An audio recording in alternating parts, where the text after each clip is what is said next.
Pemirsa, Menteri Keuangan Sri Mulyani dalam konferensi pers 7 Oktober lalu memberikan penjelasan detail tentang aturan pajak penghasilan orang pribadi. Di antaranya aturan baru ini malah meringankan kalangan berpendapat sekitar 4 juta rupiah.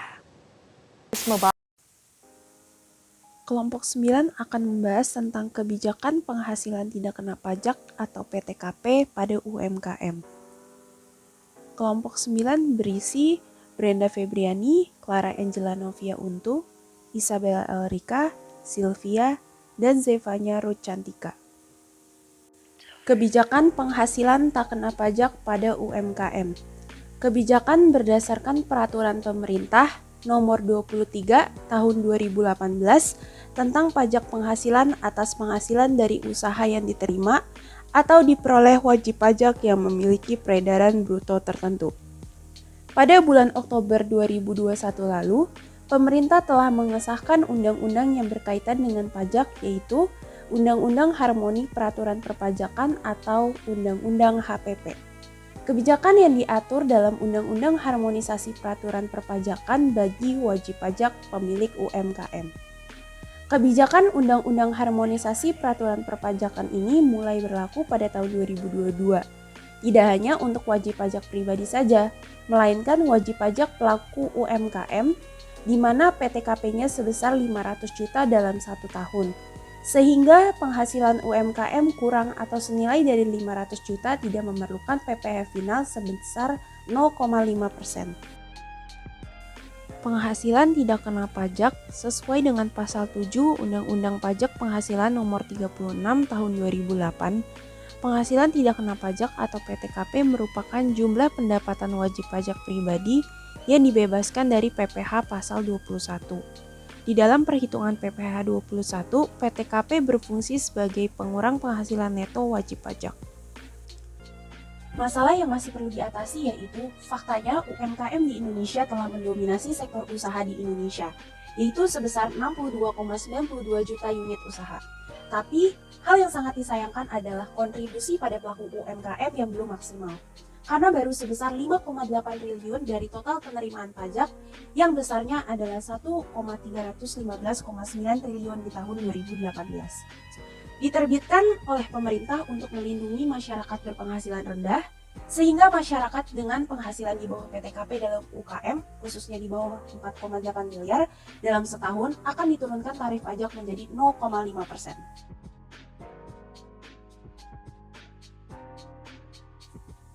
Berikut adalah tujuan dibuatnya kebijakan PTKP dalam UMKM. Yang pertama, untuk memberikan kemudahan dalam penyederhanaan dalam melaksanakan kewajiban perpajakan. Yang kedua, mendidik atau mengedukasi masyarakat dalam ketertiban administrasi sekaligus manfaat pajak bagi masyarakat.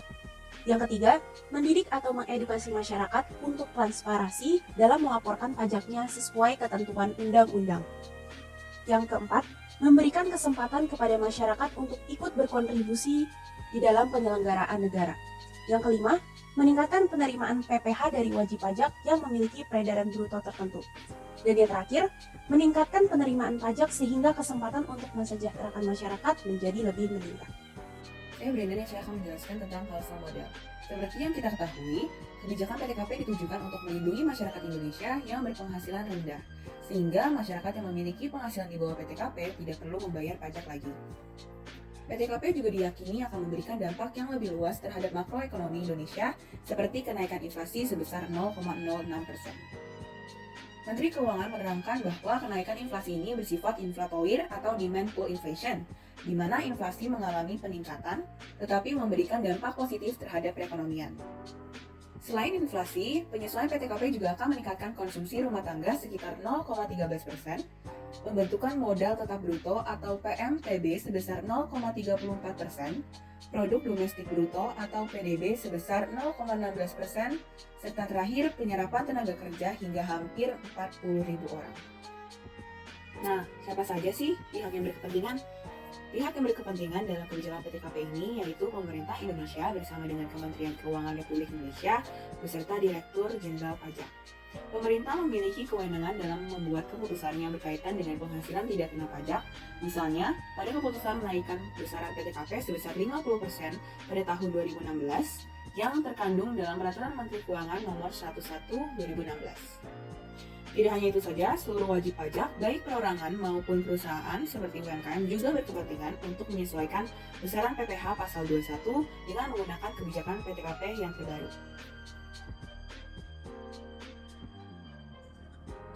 Tools. Instrumen yang digunakan pada kebijakan PTKP adalah pajak. Alasannya karena PTKP digunakan untuk menghitung besarnya penghasilan kena pajak dari wajib pajak orang pribadi di SPT tahunannya. Penghasilan kena pajak yang menjadi dasar perhitungan pajak penghasilan PPh terutama dihitung dari hasil pengurangan PTKP terhadap penghasilan neto wajib pajak dalam setahun. Menurut ketentuan perpajakan di negara Indonesia, PPh tidak digunakan pada penghasilan wajib pajak, yaitu penghasilan bruto, karena pasalnya pemungutan pajak ini hanya dikenakan pada penghasilan kena pajak atau PKP. Dengan kata lain, semakin tinggi penghasilan, makin besar juga tarif pajak yang dikenakan. Kebijakan PTKP ini juga bersifat koersif atau memaksa, dikarenakan PTKP tertulis dalam undang-undang sesuai dengan pasal 7 Undang-Undang Pajak Penghasilan Nomor 36 Tahun 2008. Penghasilan tidak kena pajak atau PTKP merupakan jumlah pendapatan wajib pajak pribadi yang dibebaskan dari PPh pasal 21. Dalam penghitungannya, PPh 21, PTKP berfungsi sebagai pengurang penghasilan neto wajib pajak atau WP. Aturan PTKP sendiri terdapat dalam Peraturan Menteri Keuangan atau PMK nomor 101/PMK 010/2016 tentang penyelesaian besarnya penghasilan tidak kena pajak. Selanjutnya adalah target. Target dalam kebijakan ini adalah masyarakat yang memiliki penghasilan di bawah PTKP atau penghasilan tidak kena pajak.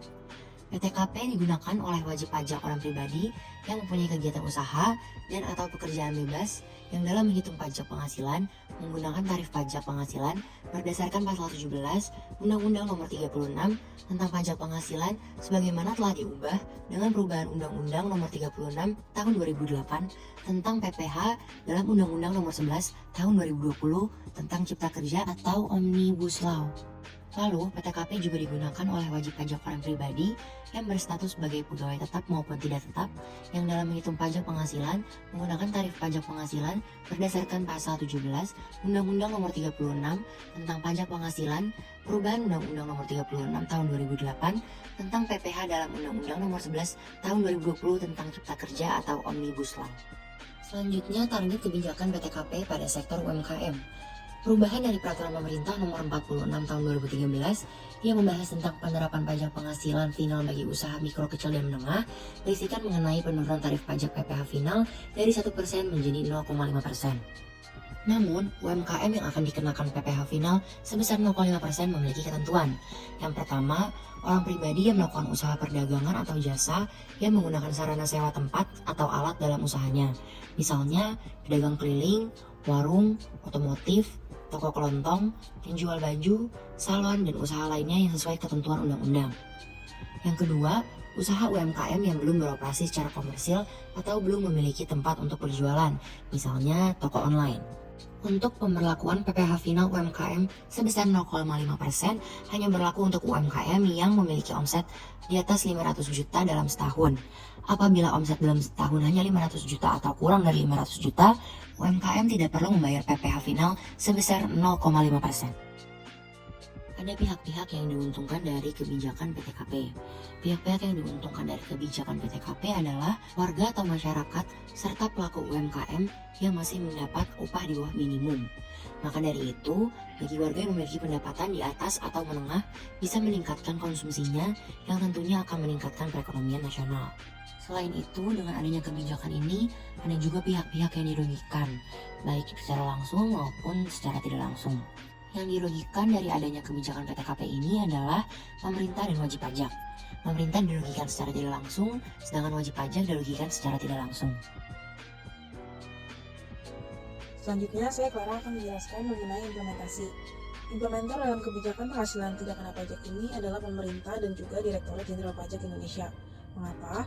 Karena pemerintah yang mengeluarkan kebijakan penghasilan tidak kena pajak dan juga diberlakukan untuk para pelaku UMKM yang memiliki omset sampai 500 juta dalam kurun waktu 1 tahun, serta untuk para wajib pajak pribadi yang mencapai penghasilan nilai minimum penghasilan tidak kena pajak.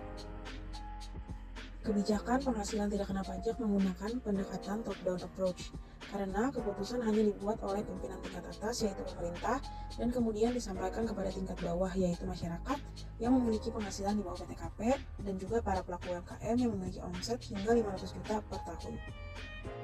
Kemudian, apa dampak dari kebijakan PTKP? Di samping pengaruhnya terhadap penerimaan perpajakan, peningkatan PTKP dipandang memiliki dampak bagi perekonomian secara makro. Karena dengan naiknya PTKP sebagai angka pengurang dalam perhitungan pajak penghasilan orang pribadi, maka pajak yang dibayarkan wajib pajak orang pribadi maupun para pelaku UMKM akan menjadi lebih kecil. Pengaruhnya pada disposable income atau daya beli masyarakat akan menjadi meningkat. Sebagaimana penelitian yang dilakukan oleh Ramli pada tahun 2006, perubahan PTKP menyebabkan kenaikan disposable income sebesar 2,63%. Disposable income sendiri dapat diartikan sebagai penghasilan yang dapat dibelanjakan oleh rumah tangga. Kemudian pada PPh 4 ayat 2 pun menggambarkan pengaruh kenaikan PTKP.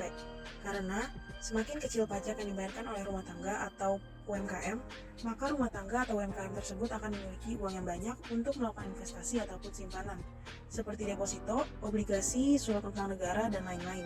Kemudian hasil investasi tersebut dapat dikenakan pajak.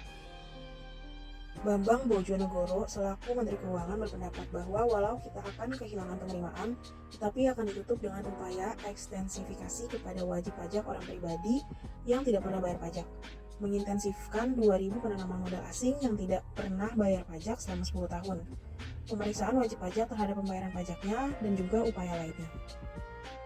Untuk dampak ekonomi makro, menurut Bambang, akan mendongkrak konsumsi rumah tangga sebesar 0,3%, sehingga pembentukan modal tetap bruto atau investasi akan mengalami kenaikan sebesar 0,34%. Dalam kaitannya dengan UMKM, seperti yang diungkapkan oleh Direktorat Jenderal Pajak, ketentuan mengenai batas minimal omset tidak kena pajak dinilai menguntungkan bagi para pelaku UMKM, dan diharapkan juga dapat membantu meringankan perekonomian para pelaku UMKM. Kebijakan penghasilan tidak kena pajak ini memiliki gap antara tujuan awal dengan implementasinya. Tujuan awal PTKP adalah menghindari pengenaan pajak berganda dan memberikan perlakuan pemajakan yang sama. Maka, atas penghasilan yang dibayar atau terutang dari penghasilan yang diterima atau diperoleh dari luar negeri dapat dikreditkan dengan pajak yang terutang pada tahun yang sama. Namun, pada pelaksanaannya, kebijakan PTKP menyebabkan terjadinya celah pajak atau tax gap di Indonesia dan presentasi nilai ambang batas penghasilan tidak kena pajak terhadap pendapatan per kapita penduduk Indonesia menjadi yang tertinggi di dunia. Dalam kebijakan penghasilan tidak kena pajak ini, dilema lapangan yang timbul adalah adanya celah pajak atau tax gap. Pada tahun 2019, tax gap Indonesia tercatat masih berada di level 8,5%. Sementara, normal tax gap yang terjadi di negara-negara anggota OECD dan juga negara maju lainnya berada di sekitar 3,6%. Dikutip dari CNN Indonesia, Menteri Keuangan Sri Mulyani mengungkapkan batas pendapatan tidak kena pajak Indonesia merupakan yang tertinggi di dunia jika dipresentasikan dengan pendapatan per kapita penduduk.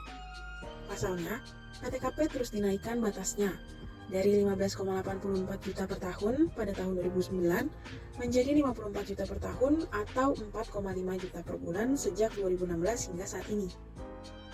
Angka ini adalah angka penghasilan tidak kena pajak yang paling tinggi kalau dilihat dalam persentase terhadap income per kapita dibandingkan negara-negara lain di dunia, ujar Sri Mulyani dalam rapat di Komisi 11 DPR pada hari Senin tanggal 23 Juni.